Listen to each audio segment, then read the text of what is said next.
Hey there, and welcome back to the sewing chapter. If you caught my last video, you know that my husband booked a last-minute trip, because that's how we roll, to Universal Studios' newest theme park, Epic Universe. Basically, this trip is a preview. The park officially opens on May 22nd. With Super Nintendo World at the top of our must-see list, I created a little creative challenge for myself and decided to sew Nintendo-inspired outfits for all three of us. My first mission was a tribute to Rosalina, Nintendo's luminous, though lesser-known cosmic princess. But turning a commercial sewing pattern into something Orlando theme park ready, breathable, comfortable, and somewhat recognizable, took a little math, a lot of improvising, and a little bit of dental floss. Stay tuned.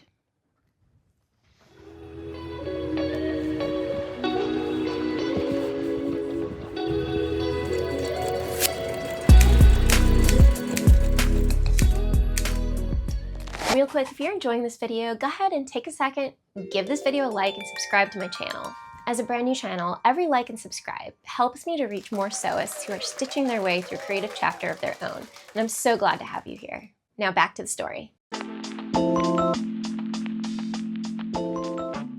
With just a few days to sew Nintendo-inspired outfits for myself, my husband, and our daughter, I had to move fast. I figured by making my dress first, it would be a good opportunity to test out the pattern I had chosen, McCall's 7348, and make sure I knew how to do it and that it would work before attempting to size it down into a size that would fit my 8-year-old for her Princess Peach look. I felt pressed for time, but using the McCall 7348 meant I needed to learn a few techniques.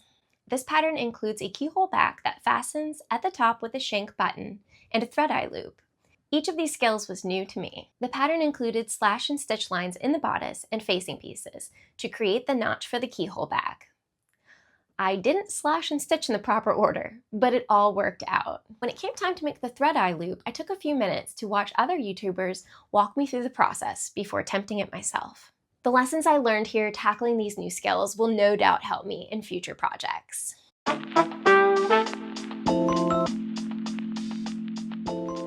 As a number of sewists have remarked in their blogs, the McCall's 7348 has a few quirks.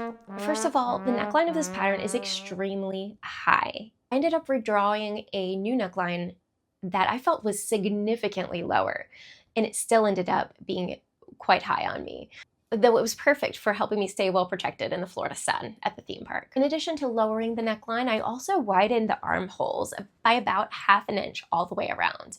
And I used a size up when preparing the sleeve piece, as opposed to the size 8 that I used for the rest of the garment.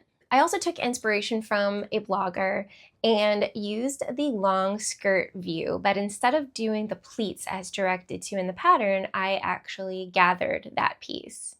And for the ruffle, I decided to just create my own ruffle out of fabric without using the pattern at all. Finally, I decided to skip the sleeve ruffle and made it more cuff-like instead. I was not going for an exact replication of Rosalina's gown, clearly, but a recognizable tribute that would also be comfortable and fun to wear around Epic Universe for the day.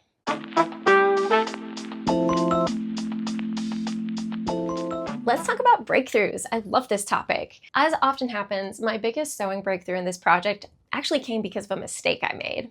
When drafting the ruffle, I did some sewing math and I figured out what I thought would be the needed width of the ruffle. I did accurately measure the bottom circumference of that skirt piece. However, I failed to make it larger by doubling it, tripling it, whatever, to create that ruffle effect. And I did not realize this until I had spent a lot of time sewing 2 rows of basting stitches, gathering multiple pieces of the fabric, and then it became very clear to me that I had forgotten to expand this piece and it would not work. Because of the pain of this experience, I decided I needed to at least try to find an easier way to gather fabric because the basting method was just so time-consuming for me. So I did a little research and settled on a method that involved dental floss. I grabbed some Glide from the bathroom and honestly, it changed my life forever. I will never go back, folks. I'll never go back.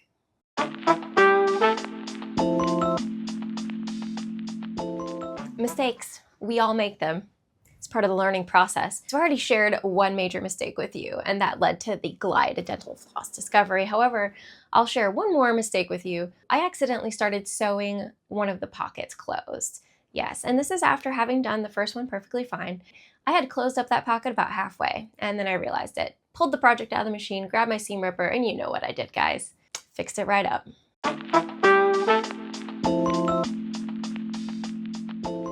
By Monday evening, I had reached my goal and my deadline. My Rosalina-inspired dress was complete. Despite the bumps and little imperfections, I will say this dress feels magical. It's comfy, it has huge pockets, and the color combo feels so true to Rosalina.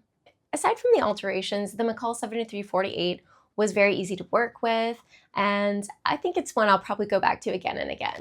By the way, if you're not a Nintendo diehard fan, you might be wondering, who is Rosalina? So let's take a few moments and just chat about the character. So Rosalina first appeared in Super Mario Galaxy as the cosmic guardian of the universe. She watches over the stars from her comet observatory alongside her adorable companions, the Lumas. She's not as mainstream as Peach or Daisy, but she's beloved by those who know her. She's a symbol of quiet strength, magic, and motherhood. So it's appropriate that I chose her as the first character to bring to life with this little sewing challenge. There's something special about channeling her gentle galactic glow into something handmade. One down, 2 more outfits to go.